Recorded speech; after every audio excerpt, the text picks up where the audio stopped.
नमस्कार मित्रों, Shukla ji UP 32 channel में आपका स्वागत है। और आज हम इस वीडियो में बात करेंगे महाशिव पुराण कथा से वीडियो संबंधित मित्रों बना रहे हैं। जो लोग नए हों वो चैनल को सब्सक्राइब कर लें और जो पहले से जुड़े हैं वो लाइक एवं कमेंट अवश्य करें, जिससे अगर कोई वीडियो में त्रुटि या कोई कमी रहती है तो हमें अवगत करा देंगे मित्रों। तो हम वीडियो शुरू करते हैं। शिव का अर्थ है कल्याण। शिव के महात्म्य से ओत प्रेत से यह पुराण शिव पुराण कथा के नाम से प्रसिद्ध है। 18 पुराणों में कहीं कहीं शिव पुराण तो कहीं वायु पुराण का वर्णन आता है। शिव पुराण का संबंध शैव मत से है। इस पुराण में प्रमुख रूप से शिव भक्त और शिव महिमा का प्रचार प्रसार किया गया है। शिव सहज ही प्रसन्न हो जाने वाले एवं मनोवांछित फल देने वाले हैं, किंतु शिव पुराण में शिव के जीवन चरित्र पर प्रकाश डालते हुए उनके रहन सहन, विवाह और उनके पुत्रों की उत्पत्ति के विषय में विशेष रूप से बताया गया है। शिव महिमा। भगवान शिव सदैव लोकोपकारी और हितकारी हैं। त्रिदेवों में इन्हें संहार का देवता भी माना गया है। अन्य देवताओं की पूजा अर्चना की तुलना में शिवोपासना को अत्यंत सरल माना गया है। अन्य देवताओं की भांति को सुगंधित पुष्पमालाओं और मीठे पकवानों की आवश्यकता नहीं पड़ती। शिव तो स्वच्छ जल, बिल्वपत्र, कटीले और न खाए जाने वाले पौधों के फल तथा धतूरा आदि से ही प्रसन्न हो जाते हैं। शिव को मनोरम वेशभूषा और अलंकारों की आवश्यकता भी नहीं है। वे तो अवघड़ बाबा हैं। जटाजूट धारी, गले में लिपटे नाग और रुद्राक्ष की मालाएं, शरीर पर बाघंबर, चिता की भस्म लगाए एवं हाथ में त्रिशूल पकड़े हुए वे सारे विश्व को अपनी पदचाप तथा डमरू की कर्णभेदी ध्वनि से नचाते रहते हैं। इसलिए उन्हें नटराज की भी संज्ञा दी गई है। उनकी वेशभूषा से जीवन और मृत्यु का बोध होता है। शीश पर गंगा और चंद्र जीव एवं कला के दो तम हैं। शरीर पर चिता की भस्म मृत्यु की प्रतीक है। यह जीवन गंगा की धारा की भांति चलते हुए अत्यंत अंत में मृत्यु सागर में लीन हो जाता है। रामचरितमानस तुलसीदास ने जिन्हें अशिव वेशधारी और नाना वाहन नाना भेष वाले गणों का अधिपति कहा है। वे जन के सुलभ तथा आडंबर विहीन भेष को ही धारण करने वाले हैं। वे नीलकंठ कहलाते हैं, क्योंकि समुद्र मंथन के समय जब देवगण एवं असुरगण अद्भुत और बहुमूल्य रत्नों को हस्तगत करने के लिए मरे जा रहे थे, तब कालकूट विष के बाहर निकलने से भी पीछे हट गए। उसे ग्रहण करने के लिए कोई तैयार नहीं हुआ। तब शिव ने ही उस महाविनाशक विष को अपने कंठ में धारण कर लिया। तभी से शिव नीलकंठ कहलाए, क्योंकि विष के प्रभाव से उनका कंठ नीला पड़ गया था। ऐसे परोपकारी और अपरिग्रही शिव का चरित्र वर्णित करने के लिए ही इस पुराण की रचना की गई है। यह पुराण पूर्णतः भक्ति ग्रंथ है। इस पुराण में कलयुग के पाप कर्म से ग्रसित व्यक्ति को मुक्ति के लिए शिव भक्ति का मार्ग सुझाया गया है। मनुष्य को निष्काम भाव से अपने समस्त कर्म शिव को अर्पित कर देने चाहिए। वेदों और उपनिषदों में प्रणव ओम के जप को मुक्ति का आधार बताया गया है। प्रणव के अतिरिक्त गायत्री मंत्र के जप को भी शांति और मोक्ष कारक कहा गया है। शिव पुराण की कथा। भगवान नारायण जब जल में शयन कर रहे थे, तभी उनकी नाभ से एक सुंदर एवं विशाल कमल प्रकट हुआ। उस कमल में ब्रह्मा जी उत्पन्न हुए। माया के वश में होने के कारण ब्रह्मा जी अपनी उत्पत्ति के कारण को नहीं जान सके। चारों ओर जल दिखाई पड़ा। तब आकाशवाणी हुई, तपस्या करो। 12 वर्षों तक तपस्या करने के पश्चात भगवान विष्णु ने चतुर्भुज रूप में उन्हें दर्शन दिए और कहा, मैंने तुम्हें सत्व गुण से निर्माण किया है। लेकिन मायावश ब्रह्मा जी विष्णु जी के स्वरूप को ना जानकर उनसे युद्ध करने लगे। तब दोनों के विवाद को शांत करने के लिए एक अद्भुत ज्योतिर्लिंग का आविर्भाव हुआ। दोनों बड़े आश्चर्य के साथ इस ज्योतिर्लिंग को देखते रहे और इसका स्वरूप जानने के लिए ब्रह्मा हंस स्वरूप बनाकर ऊपर की ओर, विष्णु बाराह स्वरूप धारण कर नीचे की ओर गए। लेकिन दोनों ही ज्योतिर्लिंग के आदि अंत का पता नहीं कर सके।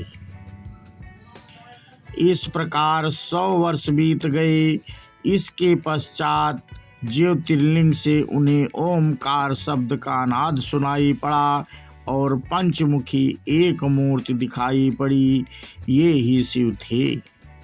ब्रह्मा और विष्णु ने उन्हें प्रणाम किया। तब शिव ने कहा कि तुम दोनों मेरे ही अंश से उत्पन्न हुए हो और ब्रह्मा को सृष्टि की रचना एवं विष्णु को सृष्टि का पालन करने की जिम्मेदारी प्रदान की।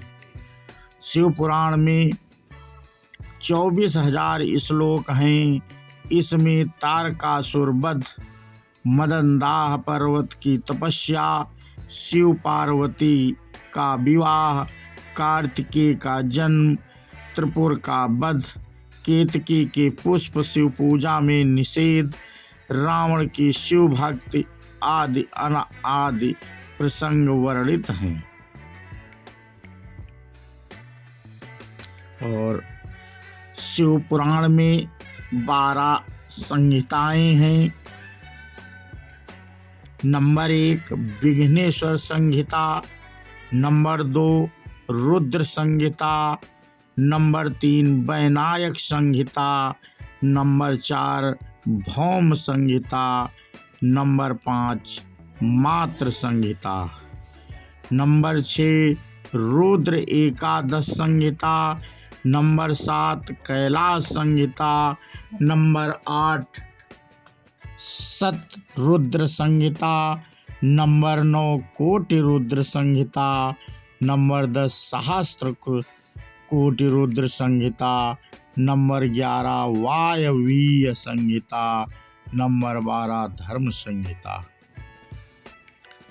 विघ्नेश्वर तथा रौद्र वैनायक मनुत्तम भौमम मात पुराणम चा रुद्र एकादशम तथा कैलासम सत शत्रुद्रं चाकोटिरुद्राख्यामेव च सहस्रकोटिरुद्रासंख्या वायुवे तथा परम्। धर्म संज्ञम पुराणम चैत्येवं द्वासं संहिता तदैव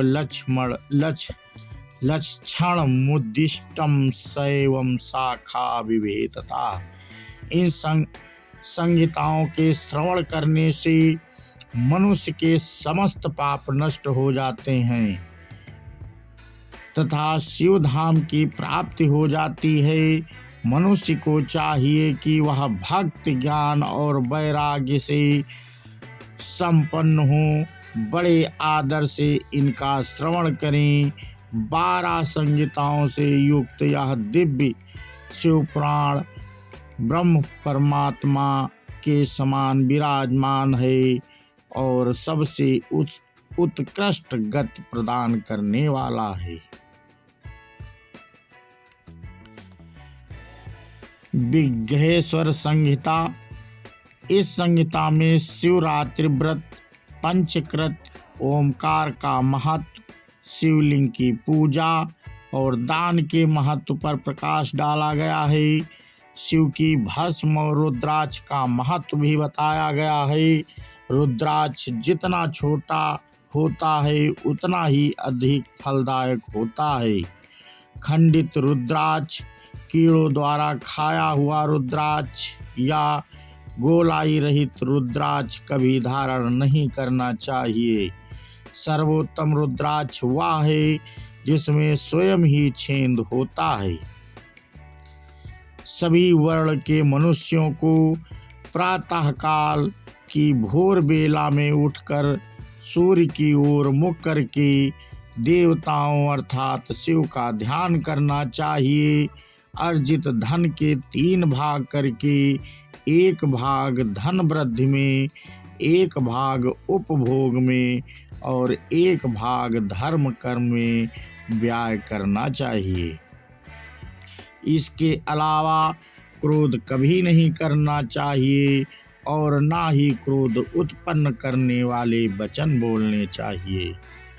रुद्र संहिता। रुद्र संहिता में शिव का जीवन चरित्र वर्णित है।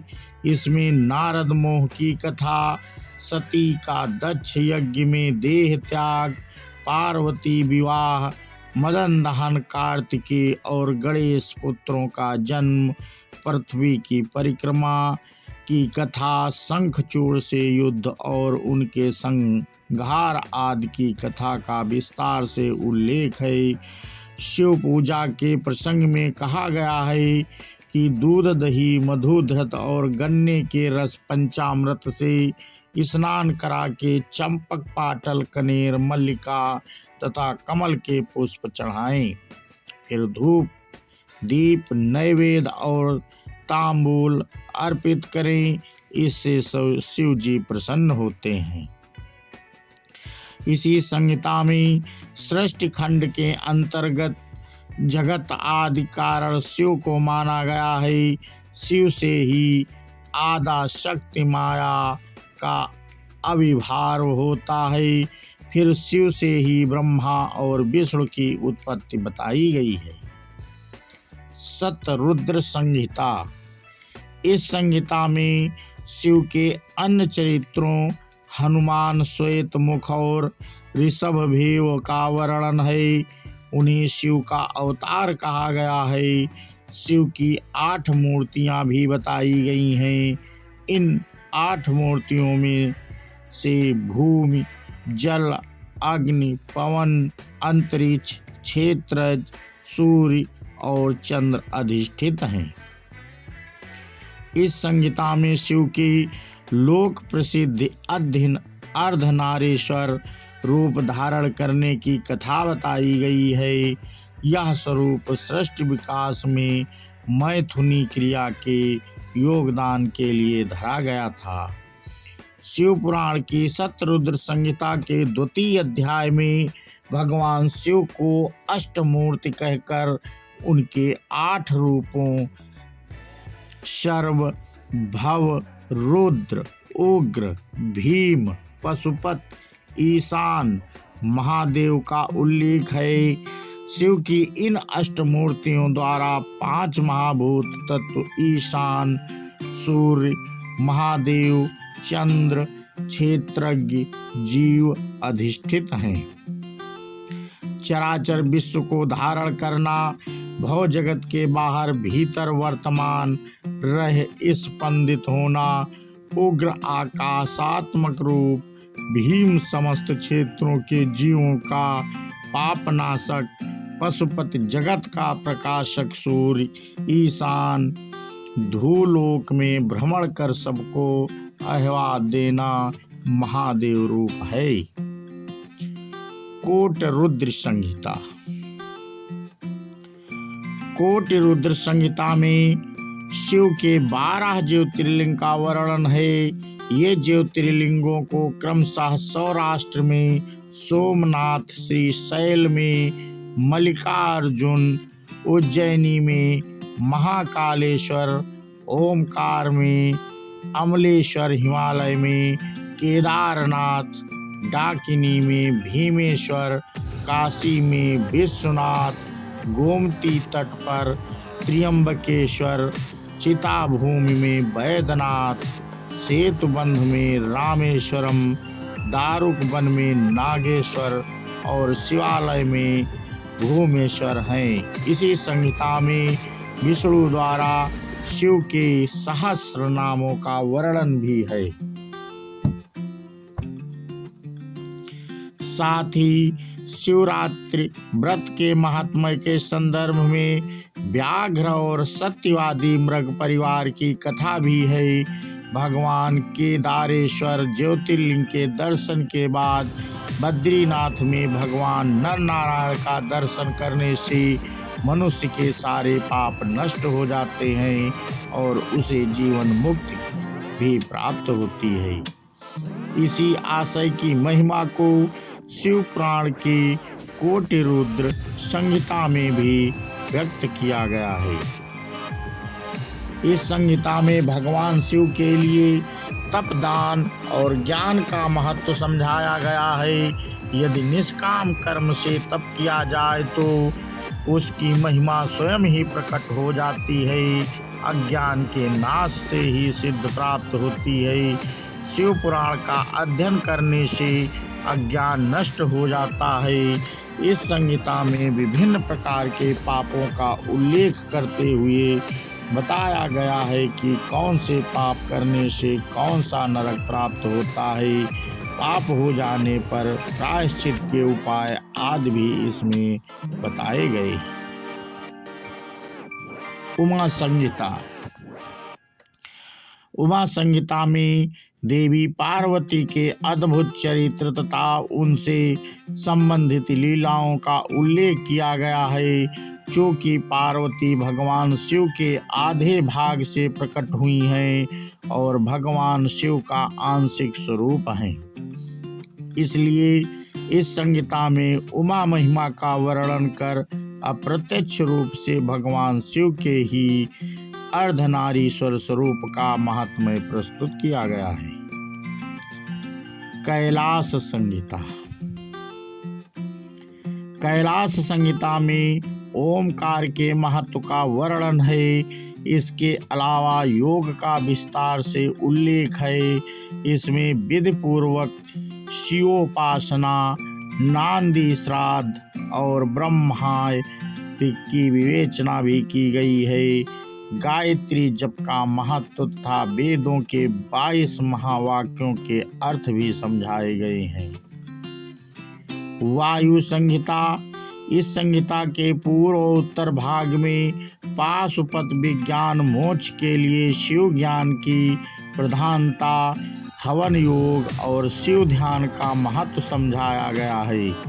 शिव ही चराचर जगत के एकमात्र देवता हैं। शिव के निर्गुण और सगुण रूप का विवेचन करते हुए कहा गया है, शिव के एक ही हैं जो समस्त प्राणियों पर दया करते हैं। इस कार्य के लिए ही वे सगुण रूप धारण करते हैं। जिस प्रकार अग्नि तत्व और जल तत्व को किसी रूप विशेष में रख कर लाया जाता है, उसी प्रकार शिव अपना कल्याणकारी स्वरूप साकार मूर्ति के रूप में प्रकट करके पीड़ित व्यक्ति के सम्मुख आते हैं। शिव की महिमा का गान ही इस पुराण का प्रतिपाद्य विषय है। शिव पुराण सुनने का फल। शिव पुराण में वर्णन आया है कि जो भी श्रद्धा से शिव पुराण कथा का श्रवण करता है वह जन्म मरण के बंधन से मुक्त हो जाता है और भगवान शंकर के परम धाम को प्राप्त करता है। अन्य देवताओं की अपेक्षा भगवान शंकर जल्द ही प्रसन्न हो जाते हैं और थोड़ी सी पूजा का बहुत बड़ा फल प्रदान करते हैं। एक बार भस्मासुर ने भगवान शंकर की तपस्या कर इच्छित वर मांग लिया कि मैं जिसके सिर पर हाथ रखूं वह भस्म हो जाए। भगवान शंकर इतने भोले भाले कि बिना सोचे समझे उन्होंने भस्मासुर को तथास्तु प्रदान किया। भस्मासुर ने सोचा कि पहले शंकर जी को ही भस्म करके देखता हूँ। भस्मासुर भगवान शंकर के पीछे दौड़ पड़े। भगवान शंकर दौड़ते हुए भगवान विष्णु के पास जा पहुँचे।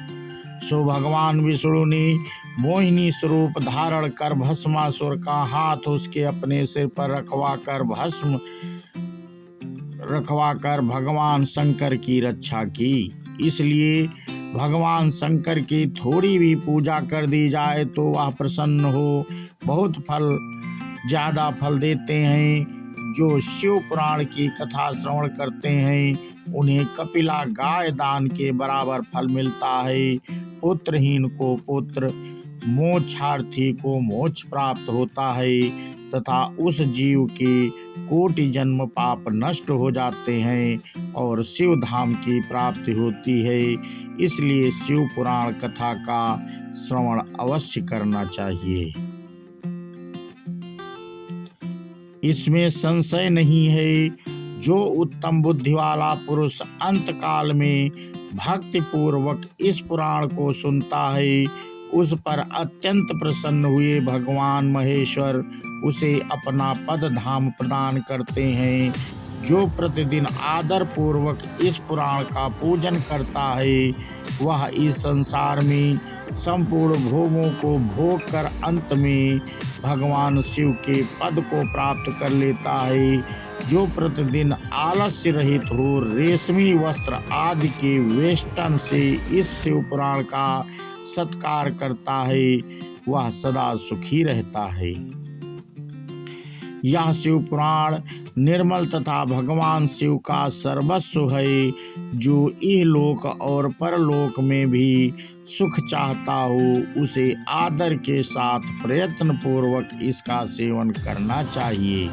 यह निर्मल एवं उत्तम शिव पुराण धर्म, अर्थ, काम और मोक्ष रूप चारों पुरुषार्थों को देने वाला है। अतः सदा प्रेम पूर्वक इसका श्रवण एवं विशेष पाठ करना चाहिए। तो मित्रों, ये वीडियो आपको कैसा लगा हमें कमेंट करके अवश्य बताएं और जो लोग इस चैनल को नहीं सब्सक्राइब किए हैं मित्रों तो चलते चलते चैनल को सब्सक्राइब कर लें और लाइक एवं कमेंट अवश्य करें। तो बोलो शिव शंकर भगवान की जय हो, माँ पार्वती की जय हो। जय हिंद, जय भारत।